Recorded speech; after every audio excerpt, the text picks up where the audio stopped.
성경은 처음부터 끝까지 두 종류의 사람에 대해서 기록하고 있는 그러한 책입니다. 뱀에게 속한 자와 뱀을 공격하는 자, 마귀에게 속한 자와 마귀를 대적하는 자, 가인에게 속한 자와 아벨에게 속한 자, 하나님의 언약 밖에 있는 자와 하나님의 언약 안에 있는 자, 불의한 자와 의로운 자, 지혜로운 자와 어리석은 자, 사울처럼 하나님의 성품과 무관하게 살아가고 있는 자와 다윗처럼 하나님의 성실과 공의와 정직을 자신의 삶에 채우며 살아가는 자, 마귀에게 속한 자와 예수 그리스도께 속한 자, 어둠에 행하는 자와 빛에 거니는 자. 이처럼 이 성경은 두 종류의 사람에 대해서 처음부터 끝까지 계속해서 우리에게 말씀하며 알려주는 그러한 책입니다. 성경 전체의 내용은 뱀의 후손, 즉 마귀에게 속한 자와 여자의 후손, 즉 예수 그리스도께 속한 자와의 싸움이요 다툼이라고 우리는 이 성경을 말할 수 있습니다. 성경은 단순하게 우리가 이 세상을 살아갈 때에 착하게 살아가라, 좋은 일을 하며 살아가라 라고 말하는 그러한 책이 아닙니다. 성경은 우리에게 세상의 역사가 이렇게 흘러가고 있는데 과연 너희는, 우리는 어디에 서 있을 것인가를 질문하고 있는 책이고 선택하라고 요구하고 있는 책이 바로 이 성경이라는 책입니다. 그래서 이 성경 안에는 흑 아니면 백이 있을 뿐이지 회색지대, 중간지대는 결코 없습니다. 성경이 항상 두 종류의 사람에 대해서 말하듯이 시편에도 보시면 항상 두 종류의 사람이 나오고 있습니다. 그것은 바로 의인과 악인입니다. 오늘 우리가 함께 읽은 본문인 시편 52편의 말씀해 보시면 의인과 악인, 이렇게 두 종류의 사람이 있다고 말씀하고 있습니다. 시편 52편은 구체적인 상황 가운데에서 기록된 그러한 시편입니다. 여러분 그 표제어를 보시면 표제어에 다음과 같이 기록되어 있습니다. 에돔인 도액이 사울에게 이르러 다윗이 아히멜렉의 집에 왔다고 그에게 말하던 때에 라고 이렇게 기록하고 있습니다. 즉 시편 52편은 사무엘상 21장과 22장을 그 배경으로 하고 있는데 사무엘상 21장과 22장을 보시면 당시에 다윗이 자신을 죽이려는 사울 왕을 피해 도망하다가 노브 땅에 이르게 됩니다. 그런데 노브 땅의 제사장이었던 이 아히멜렉이 다윗에게 떡과 다윗이 빼앗아온 골리앗의 칼을 주었는데 이때 이 광경을 목격했던 사울 왕의 목자장이었던 에돔 사람 도액이라는 사람이 사울 왕에게 이 사실을 고발함으로 도액의 손에 의해서 85명이나 되는 아히멜렉의 그 가문이 살육을 당했던 그러한 일이 있었는데 다윗은 이 사건을 전해 듣고 통분히 여기면서 지은 시가 바로 이 시편 52편이라는 시입니다. 그래서 우리가 이 사건을 자세히 들여다보면 악을 행한 도액과 사울과 같은 그러한 악인이 나오고 있고 무고하게 당하는 아히멜렉과 다윗과 같은 사람이 나오고 있습니다. 그래서 시편 52편에는 도액으로 대표되는 그러한 악인의 모습과 무고하게 죽임을 당한 아히멜렉과 무고하게 쫓김을 당하는 다윗 자신으로 대표되는 의인의 모습이 서로 대조를 이루고 있습니다. 그래서 시편 52편을 보면 성령이 말하는 악인은 어떤 사람인지, 그리고 악인의 마지막이 어떻게 되는지를 알 수 있을 뿐만 아니라 그와 대조되어서 의인은 어떤 사람이며 나중에 의인의 결국은 어떻게 되는지를 우리는 또한 알 수가 있습니다.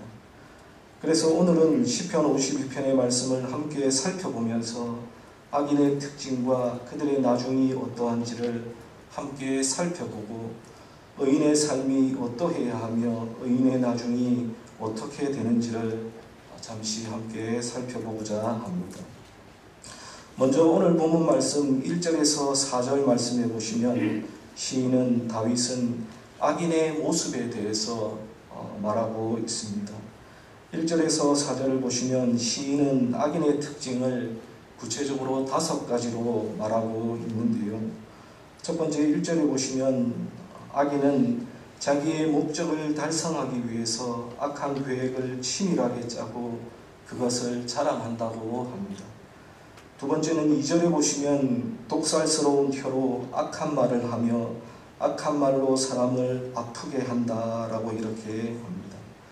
3절 상반절에 보시면 악인은 남을 속이는 간사한 일만 하고 선한 일은 생각하지도 못하는 대신 악만 행한다라고 이렇게 말씀합니다. 3절 하반절에 보시면 네 번째로 의를 말함보다 거짓을 사랑한다라고 이렇게 말합니다. 그리고 4절에 보시면 사람을 죽이는 말을 좋아한다라고 이렇게 말하고 있습니다. 그런데 악인들의 여러 가지 특징들 가운데 오늘 본문이 반복해서 지적하고 있는 특징이 하나 있는데 그것은 악인이 악한 혀를 가지고 있다는 것입니다. 오늘 본문 1절에 보시면 악인은 악한 계획을 짜고 스스로 입으로 그것을 자랑한다고 합니다. 2절에 보시면 악인의 혀가 악한 말로 사람을 다치게 하고 아프게 한다고 말씀합니다. 3절에 보시면 의를 말하기보다는 거짓을 사랑한다고 말합니다. 4절에 보시면 사람을 죽이는 말을 좋아한다고 말씀하고 있습니다. 우리가 일반적으로 생각할 때에 악한 자들이 하는 말은 욕설이나 우리가 듣기에 거북한 그러한 말이라고 생각하기 쉽습니다. 차마 입에 담을 수 없는 욕설, 그것이야말로 악한 자들의 모습이며 말이라고 생각할 수 있습니다. 여러분, 그것은 틀린 말이 아닙니다. 욕설은 듣는 이로 하여금 불쾌감을 주고 모멸감을 주는 그러한 말이며 악한 자의 말이라고 우리가 이야기를 할 수 있습니다. 그러나 성경은 우리에게 가르치기를 악한 자들의 말은 욕설뿐만 아니라 다른 사람들을 상처 입히고 아프게 하고 다치게 하는 모든 말을 하는 사람, 그들이 악인이고 그들의 말이 악한 자의 말이라고 우리에게 가르치고 있습니다. 여기서 우리가 한 가지 적용해 볼 것은 그러므로 하나님의 백성들인 우리는 혀를 조심해서 다루어야 한다는 것입니다. 이러한 혀의 무서움을 잘 알았던 야고보 사도는 야고보서 3장 6절에서 8절 말씀해 보시면 다음과 같이 말씀합니다. 혀는 곧 불이요 불의의 세계라. 혀는 우리 지체 중에서 온몸을 더럽히고 삶의 수레바퀴를 불사르나니 그 사르는 것이 지옥불에서 나느니라.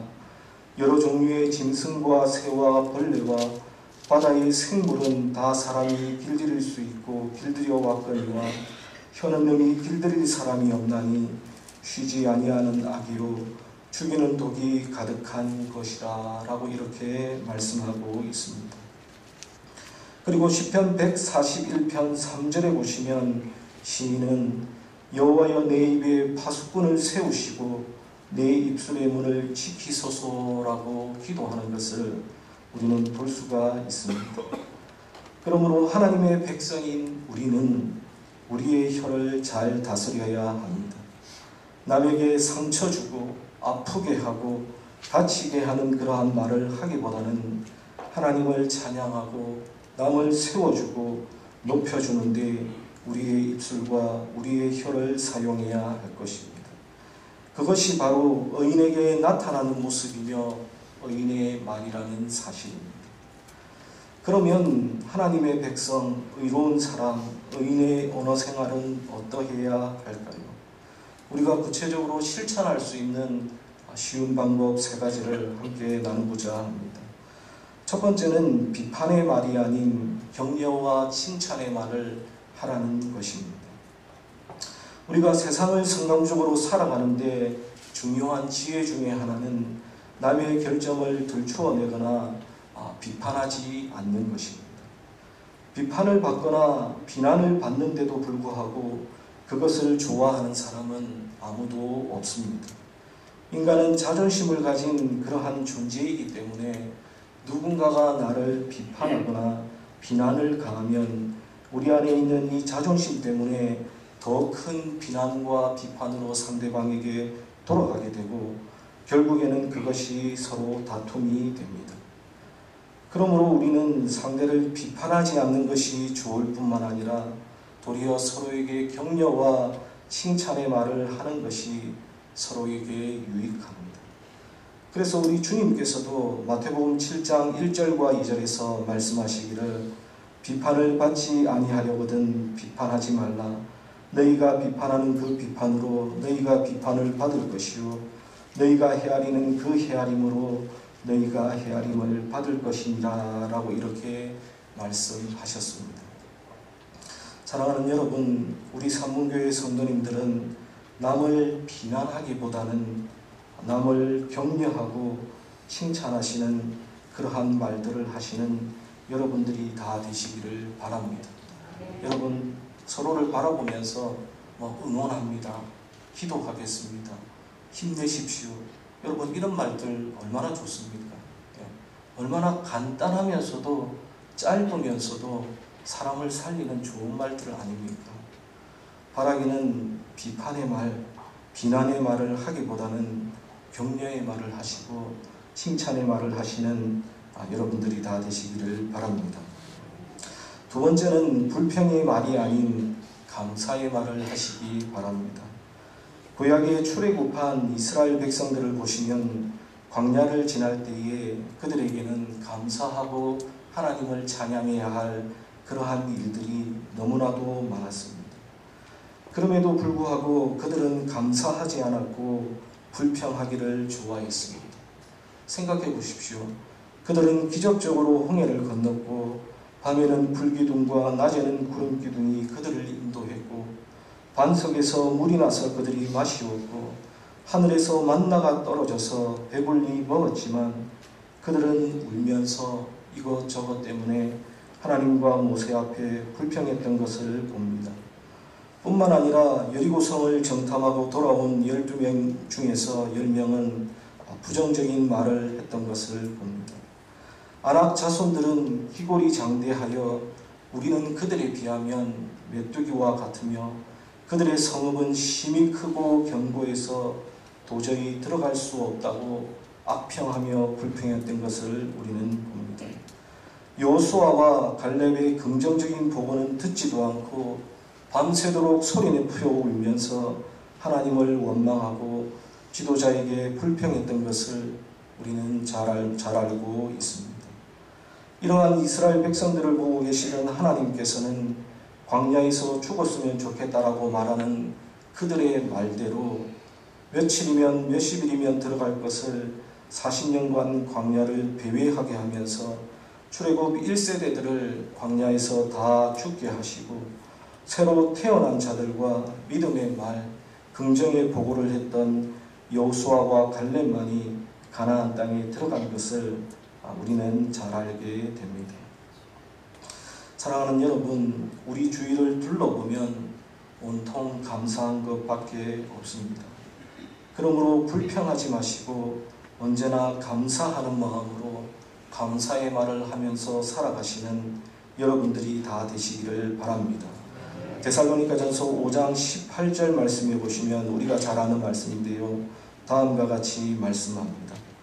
범사에 감사하라. 이는 그리스도 예수 안에서 너희를 향하신 하나님의 뜻이니라 라고 이렇게 말씀하고 있습니다. 성경은 감사하는 것이 우리를 향하신 하나님의 뜻이다 라고 이렇게 말씀합니다. 즉 하나님께서는 우리가 모든 상황 앞에서 감사합니다 라고 말하는 사람으로 살아가기를 바라고 계십니다. 그러므로 하나님이 원하시는 그러한 유익한 말은 불평하는 말이 아니라 감사하는 말이라는 사실을 기억하시고 늘 감사의 말을 하며 살아가시는 여러분들이 다 되시기를 주님의 이름으로 축원합니다. 그리고 세 번째는 저주의 말이 아닌 축복의 말을 하시는 여러분들이 되시기를 바랍니다. 참된 하나님의 백성은 남에게 저주를 빌지 않고 축복을 빌어줍니다.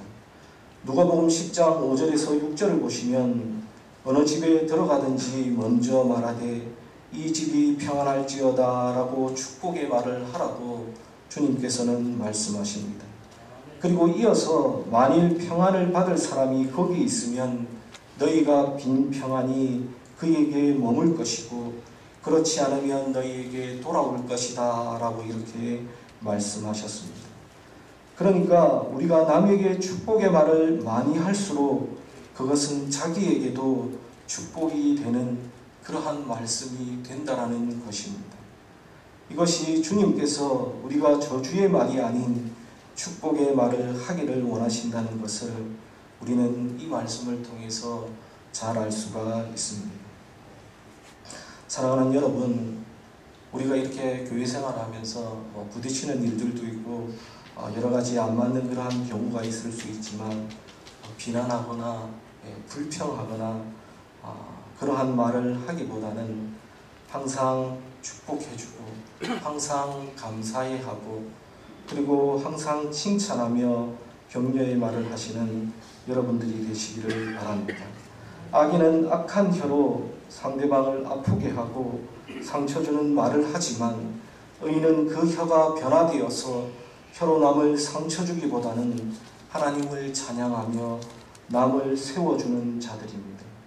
오늘 본문에 나오는 이 시를 지은 다윗도 이러한 아픔 앞에서 그들에게 극심한 저주를 포부음으로 자신의 입을 더럽히지 않았고 하나님께 도리어 기도하며 하나님께 찬양하는 모습을 우리는 볼 수가 있습니다. 그러므로 하나님의 백성들인 우리는 비판의 말이 아닌 비난의 말이 아닌 격려와 칭찬의 말을, 불평의 말이 아닌 감사의 말을, 그리고 저주의 말이 아닌 축복의 말을 하시는 하나님의 백성들이 다 되시기를 간절히 바랍니다. 이것이 바로 하나님께서 기뻐하시는 자의 모습이며 의인의 바른 모습입니다. 그리고 오늘 본문 말씀 7절을 보시면 악인의 또 다른 특징 하나를 알려주고 있습니다.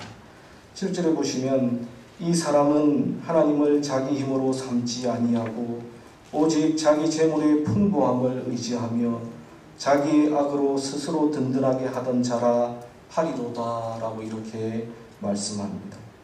즉 세상의 것을 의지하고 하나님을 의지하지 않는 자들이 악한 자들이다 라고 시편은 우리에게 가르쳐주고 있습니다. 여러분, 성경의 관점에서 악인, 악한 자는요, 죄를 지은 사람이 아닙니다. 악한 자는 도덕적으로 깨끗이 못한 사람이 아닙니다. 악한 자는 법을 어긴 사람이 아닙니다. 성경이 말하고 있는 이 악한 자, 악인은 하나님을 알지 못하는 자, 하나님을 알지만 하나님을 의지하지 않고 세상을 의지하지 않는 자를 악인이라고 말하고 있습니다. 재물과 권세와 자신의 능력을 신뢰하는 사람이 바로 악인이라고 우리에게 가르칩니다. 악인은 하나님을 의지하지 않기 때문에 위기의 날에 하나님으로부터 아무런 도움을 받을 수가 없습니다. 세상에 심판이 있을 때에 하나님을 의지하지 않았기 때문에 하나님으로부터 오는 어떠한 사랑도 받을 수 없는 것입니다. 그래서 오늘 본문 말씀 5절에 보시면 이러한 악한 자의 악인의 마지막이 어떠한지를 우리에게 가르쳐주고 있습니다. 5절 말씀을 한번 보십시오. 5절에 보시면 그런즉 하나님이 영원히 너를 멸하시며 너를 붙잡아 내 장막에서 뽑아내며 살아있는 땅에서 내 뿌리를 빼시리로다 라고 이렇게 말씀하고 있습니다. 하나님께서 악인을 멸하신다고 말씀하십니다. 어떻게요? 영원히 멸하신다고 말씀합니다. 그리고 뽑아내신다고 말씀하시면서 뿌리채 뽑아내신다고 말씀하고 있습니다. 우리가 보기에는 악인이 잘되고 악인이 형통하고 성공하는 것처럼 보일지 몰라도 그 결국에는 멸망이라는 것을 우리는 알아야 합니다. 그들이 이 땅에서는 멸망하지 않을지 몰라도 그들의 육신이 없어지고 그 영혼이 심판을 받게 될 때에 공의로우시고 정의로우신 하나님 앞에서 심판을 당하게 된다는 것, 그것이 바로 악한 자의 결국이라는 것을 여러분 믿으시기를 바랍니다. 오늘 본문의 배경이 되는 그 사건으로 한번 되돌아가 봅시다. 다윗을 도왔던 아히멜렉과 그의 집안을 멸절시켰던 이 도액이라는 사람의 죄우가 여러분 어떻게 되었을까요? 사실 도액이 어떤 최후를 맞이했는지는 성경을 통해서는 확인할 수가 없습니다. 그가 얼마나 오래 살았는지도 알 수 없습니다. 왜냐하면 성경은 이에 대해서 기록하고 있지 않기 때문입니다. 하지만 추측건대 사울 시대에 그는 자신의 악행의 결과로 잠시나마 번성했을 것입니다. 그러나 적어도 다윗 시대에는 그가 온전하지 못했을 것이라고 우리는 충분히 추측할 수 있습니다. 그는 강도한 말로 무고한 사람들을 죽음으로 몰아넣었고 하나님의 기름 부음 받은 자를 위기에 빠뜨린 일로 인해서 엄정한 처벌을 받았을 것입니다. 오늘 본문 5절의 말씀대로 그의 집안과 후손들은 완전히 멸절당했을 것입니다. 우리가 이를 통해서 알 수 있는 것이 무엇입니까? 그것은 악인의 최종적인 상태는 영원한 멸망밖에 없다라는 사실입니다. 그들은 일시적으로 형통하고 번성할 수는 있지만 그들의 최종적인 상태는 멸망이라는 사실입니다. 그러므로 사랑하는 여러분, 악인들의 형통함을 부러워하지 마시기를 바랍니다. 아니, 부러워하거나 불평할 필요가 전혀 없습니다. 왜냐하면 그들의 결국은 영원한 멸망이기 때문입니다. 불평하는 대신에 의인을 향하신 하나님의 약속의 말씀을 믿고 의지하시기를 바랍니다. 그리할 때에 하나님은 의인의 길을 회복하시며 인정해 주실 것입니다. 다윗을 한번 보십시오. 다윗은 하나님의 약속의 말씀을 믿고 의지했으며 악인의 마지막이 어떠한지를 잘 알고 믿었기에 악인들의 번영을 부러워하거나 불평하지 않았고 그 모진 순간들도, 험하고 위험한 순간들도 참으며 인내하며 견딜 수 있었던 것입니다. 그렇다면 이렇게 참고 인내하기만 하면 의인은 결국 어떻게 됩니까? 그냥 이 땅에서 대강 이렇게 그냥 저렇게 그냥 살고 천국에 가서 하나님께서 주시는 상급으로 만족하며 살아야 할까요?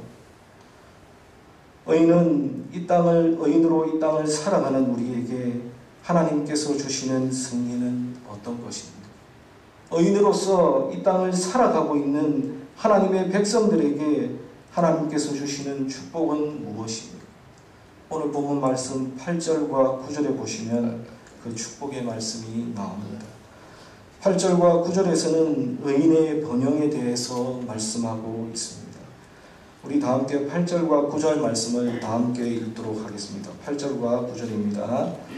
그러나 나는 하나님의 집에 있는 푸른 감람나무 같으며 하나님의 인자하심을 영원히 의지하리로다. 주께서 이를 행하셨으므로 내가 영원히 주께 감사하고 주의 이름이 선하심으로 주의 성도 앞에서 내가 주의 이름을 사모하리이다. 다윗은 하나님을 의지하는 자신은 하나님의 집에 있는 푸른 감람나무와 같다고 고백하며 말하고 있습니다. 여러분, 이 감람나무는 포도나무와 무화과나무와 더불어서 이 팔레스타인 지역에서는 흔히 볼 수 있는 그러나 중요한 3대 나무 중에 하나라고 합니다. 이 감람나무는 열매를 맺게 하려면 10년 이상을 잘 돌봐야 해서 성장이 굉장히 더딘 그러한 나무이지만 그 열매와 그 나무는 아주 유용하게 사용이 됩니다. 감람나무의 열매는 요리에 쓰이기도 하고 기름으로 짜서 머리에 바르기도 하고 또한 상처에 바르는 약으로 사용되기도 했으며 나무는 목재로 이용하기도 했습니다. 그래서 유대인들에게는 이 감람나무와 관련해서 다음과 같은 말이 있다고 합니다. 당대의 열매를 얻으려면 포도나무를 심어라. 자식에게 물려주려면 무화과나무를 심어라. 손자에게까지 물려주려면 감람나무를 심어라 라는 이러한 말이 있다고 합니다. 이만큼 감람나무는 귀한 나무로 여김을 받고 있는 그러한 나무입니다. 그래서 감람나무는 하나님의 힘과 축복과 번영을 상징하는 것으로 성경 여러 곳에서 언급되어 나옵니다. 그런데 하나님을 의지하고 하나님 앞에서 신실하게 살아가는 의인을 하나님께서는 푸른 감람나무와 같이 여기신다라고 말씀하고 있습니다. 사랑하는 여러분, 하나님이 길이십니다. 그래서 우리가 하나님만 붙잡는다면 그 의인은 인생에서 절대로 헤맬 염려가 없습니다. 출애굽기를 한번 보십시오. 하나님은 바다 가운데서도 길을 내신 분이십니다. 복음서를 한번 읽어보십시오. 하나님은 물 위로도 사람을 걷게 하신 그러한 분이십니다. 하나님을 믿고 의지하면 하나님은 여러분의 삶 가운데서도 놀라운 일들을 허락해 주실 것입니다. 사랑하는 여러분, 하나님을 믿으면 믿을수록 힘드십니까? 악인들은 번성하고 번성하기에 부럽고 마음이 쓰리고 불편할 때가 있으십니까? 그들의 형통함을 부러워하거나 여러분 자신의 형편을 불평하지 마시기를 바랍니다. 그들은 모르지만 우리는 그들의 결국이 어떠한 것을 잘 알고 있습니다. 그러므로 현재의 상황이 어렵고 힘들지라도 하나님의 약속의 말씀을 굳게 믿고 의지하며 살아가시는 여러분들이 다 되시기를 바랍니다. 말씀을 정리하겠습니다. 사랑하는 여러분, 말라 비틀어진 나무와 같은 악인의 모습으로 악인의 삶을 살아가시겠습니까? 아니면 푸른 감람나무와 같은 의인의 삶을 살아가시겠습니까? 하나님을 의지함으로 가뭄 속에서도 언제나 싱싱하게 자라가는 하나님의 푸른 감람나무와 같은 의인의 삶을 살아가시는 여러분들이 다 되시기를 주님의 이름으로 축원합니다. 제가 좋아하는 찬송가 가운데 찬송가 322장 세상의 헛된 신을 버리고 라는 그러한 찬송이 있습니다. 제가 개인적으로 참 좋아하는 찬송인데 너무 자주 불러가지고 설교 끝나고 부르려고 하다가 너무 자주 불러서 부르지는 않았습니다. 찬송가 322장 찬송가 가사를 보시면 다음과 같은 내용이 있습니다. 세상의 헛된 신을 버리고 하나님 이름만을 높이며 하나님만을 섬기겠다. 세상의 헛된 우상 버리고 인간의 모든 부귀영화와 거짓과 불의 모두 버리고 온전히 하나님만 섬기겠다라는 게 바로 이 찬송의 가사 내용입니다. 하나님의 사랑과 축복의 상징인 푸른 감람나무와 같은 의인의 삶, 하나님께서 기뻐하시는 푸른 감람나무와 같은 그러한 하나님의 백성의 삶을 살아가시는 여러분들이 다 되시기를 주님의 이름으로 간절히 축원합니다. 우리 다 함께 기도하겠습니다. 참 좋으신 아버지